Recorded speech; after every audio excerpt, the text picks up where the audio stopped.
And we are back, and as promised, we have City Councilman Chadis with us this morning. Good morning. Glad to have you here. Always glad to have you here. Well, thank you for the invite. You're always very informative. Well, I try to. You know, I have to give a lot of praise to you council people that you have to sit through those long, dull council meetings every other Tuesday? The second and fourth Tuesday of the month. It wouldn't be as bad if they paid you more than $25 a month. Yeah. Well, so one thing I know, you're not doing it for the money, are you? Not doing it for the money. I tell people it's not. I'm not a politician. I'm a public servant. And he definitely not. We're definitely not doing it for the money. You know, you brought up something that kind of bugs me. I always hear these politicians in Washington make it gazillion dollars a year, and they're doing a public service. Well, hey, I'll do that public service for what they're making. Over $200,000 But a year. now you guys truly are doing a public service. It's volunteer work. It really is. And we thank you. Well, thank the you 25 doesn't even pay for gas, so. Tell me how to figure that one out. Yeah.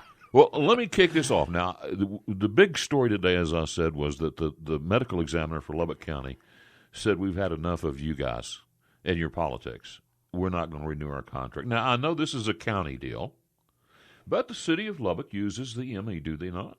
Yes, they do. Do you have any say in this as the city, or is it totally the county's deal? My belief is that it's run by the county. It's a county budget, county issues. They don't consult with the city, as far as I know. Well, they should. Well, I mean, if if the city's using those services, yeah, it's their budget item, so we have nothing to do with that. Yeah, Okay. and at least at this point, if just the way it reads is that the county examiner is the one saying bye, the city's not necessarily firing them at this point. Well, the county. Or the county, yes. The county. The county. no, I didn't. The ME says we've had enough of your politics. We're out of here. We're not renewing our contract. That's what I got from the story. Yeah, well. So anyway. Lubbock had a council meeting yesterday.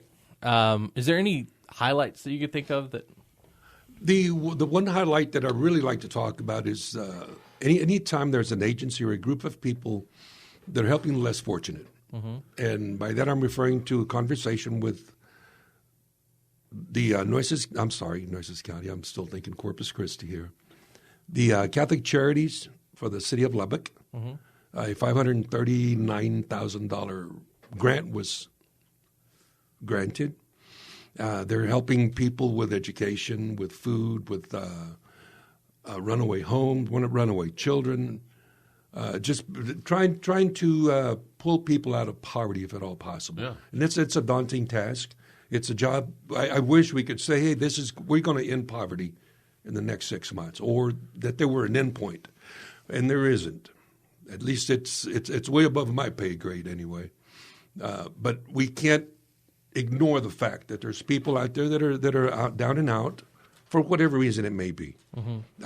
I've heard statistics. There's some people out there that don't have the money reserve, the cash reserve. They're $400 out of bankruptcy, if you will, or $400 out of making the next rental payment or your utilities. What do you do when you don't have that kind of money? Well, Catholic Charities, again, they do have some funds available to help some people. And again, it's not an endless amount of money that they have, but based on need, there's programs out there to help with your utilities, for example. Well, Catholic Charities is always there. It's always there. It's been there for years. And always there to help the needy. Yes. So what we've got is a donation of over $500,000 then to help already funded to some extent Catholic Charities. Yeah.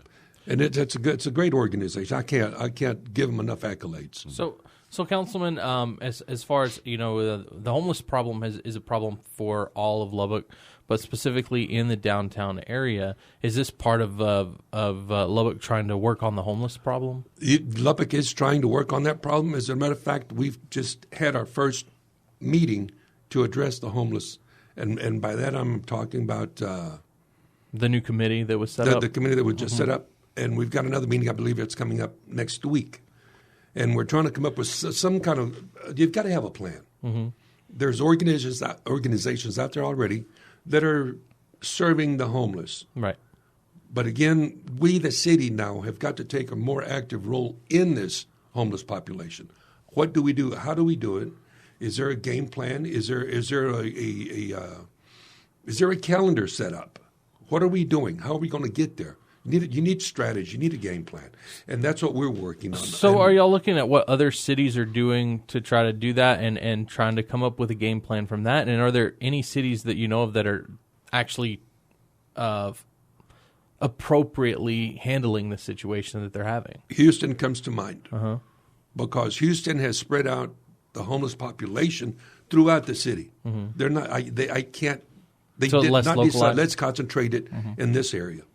They did not do that. They spread it out. They've homeless population. Well, just by definition, homeless population, they need homes.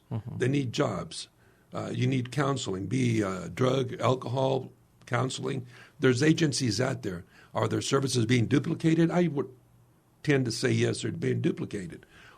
Let's all come under one umbrella and try to come up with some kind of strategy for this. Okay. So, okay, go ahead. Well, all I can say is recently I've been reading up on what the way that San Francisco and Seattle and some other cities out on the West Coast are handling the homeless. Let's don't go there. Let's don't do what they're doing. Are you familiar with? No, I can't say that I am. When I hear homeless, I'm always thinking about L.A. I think they've labeled it Skid Row. And, well, yeah, and again, we don't want to go there. We want to be innovative. We want to be a hand up, not a handout. Can we end homelessness? Again, I would hope so, but it's going to be a very difficult journey. Well, of course, we don't have the homeless that they have out there. I think probably the homeless want to go out to California, and because of sunshine and it's a beautiful place. If I were homeless, that's where I'd want to go. Well, I don't know that Lubbock has a great deal of them. Of course, my church is involved in ministry to the homeless, and of course, we have the Lubbock Police Department has what do they call them? A homeless task force, homeless outreach team. Yeah, HOT, and I think that's all they do. They're doing a good job. For the longest time, homeless people were. I don't want to say difficult to deal with, but if you don't have a team set aside that's educated in the drugs, alcohol, mental problems, how do you reach out to if you don't understand what the situation is? Well, on top of that, they are actually out there meeting these guys, and it's sometimes a lot of times it's the same people that are out there, and it's not as simple as let's pick them up, let's put them in jail overnight. It's not that simple. Some people, they need medical attention. HOT is doing a great job. They're doing referrals. Well, what do they do? I mean, what does the police, this special unit, do with these homeless? They, again, if they're homeless, they're chronically homeless and just homeless, they will find a place for them to spend the night. If they need medical attention, that'll be found also. Mental health, if they need counseling. Yeah. That's what these three. I think there's three of them at this point on that team. Yeah, and they've gotten to the point where they know these homeless people. They know them by name. Yeah. They've got a rapport with them, so they're doing a great job. Yeah. Well, and my church does what they call a Burrito Ministry, and we're out there. And I'm not out there every day, but every Saturday. But they're out there at daylight, and they know these homeless. They know where they are. They know their names. And for the most part, yeah. But the thing is, they're mostly mentally ill. They're drug and alcohol addicted.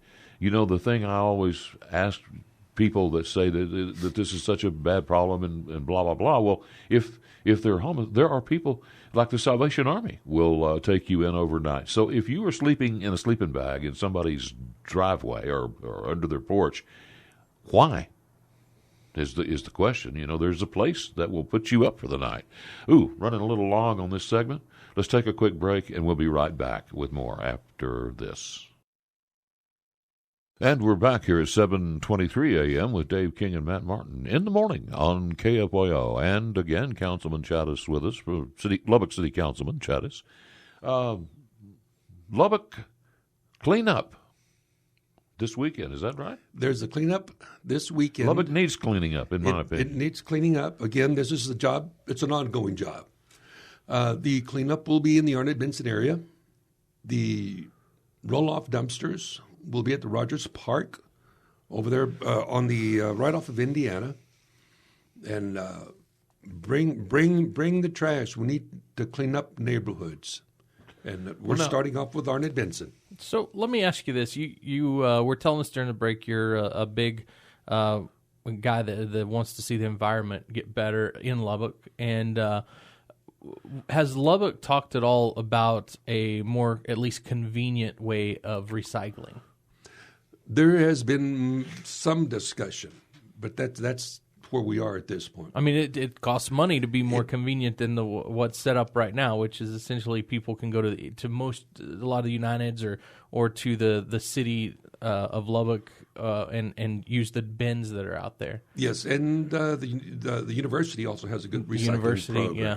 The university has it, and then I think the university had separated themselves. Yes, they do. So that's interesting as well. All right, one of the things that y'all did was y'all hired or at least approved an interim chief of police. Which when is Chief Stevens' last day? The chief's last day is at the end of the month, which is just a few days away. A couple days away. He's headed out to the coast. Out to the coast, I believe Rockport. Mm-hmm. Which is down the street from Corpus Christi. Very familiar with the area. He seems excited about it. He's excited about it. We're happy for him. He will definitely be missed. He's a great representative, great ambassador for the city of Lubbock, great ambassador for the police department. He's done an excellent job. He's done an excellent job. He listens. Mm-hmm. He listens. He knows. He's familiar with the situations out there in the Lubbock area. I hate to see him go. I'm happy for him at the same time. He's going to have, and again, military retirement. Thank you, Chief, for his service to the country, and now going to Rockport as the police chief there. Great fishing, great food, great community. And so the appointed, at least interim, so temporary, is Jerry Brewer. I'm assuming he's with the police department right now? He is with the police department. I believe he's been with the force or the department for, I think, 28, 29 years. So we got a veteran. He's very familiar with the ongoings, with the satellite stations that we're opening up, that we're working on. He's the city manager appointed him there as an interim. Great faith in Jared Atkinson. Mm-hmm. And what he's done and the decision he's made. Okay, and then also y'all were able to get the land for the new substation. Was this given to Lubbock? Yes, it was. Donated, I guess? It was donated. Okay. And it's at Erskine and Frankfurt. So this is, I guess, the north. That'll be the north quadrant. Mm-hmm. That was the last one that we were waiting for. We've got one on the east, one on the south, and one on the north. And the proximity, the location there is with the intent of where the city is growing. Mm-hmm. And we're expecting, again, just by definition, the city is growing northwest. Right. Mm. Yeah, and a lot of that moving into the, I guess, Friendship School District up there. But there's a lot of brand new builds even on like 19th Street out in that area. Yes, there is. So that's it's exciting to see, I guess, the city moving some other direction than just southwest. Southwest. Yeah.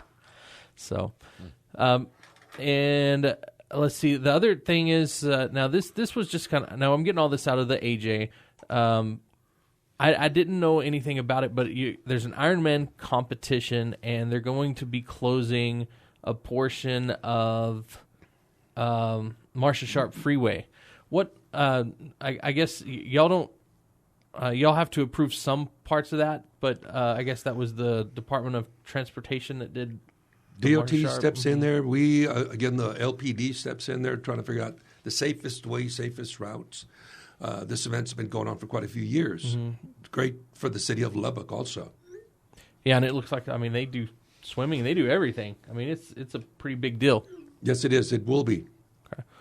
Well, Councilman Chadis, I think we're running out of time, but thank you so much for coming in, and hopefully we'll see you again soon. Yeah. I hope so. Thank you for the invite. Always glad to have you. Thank you.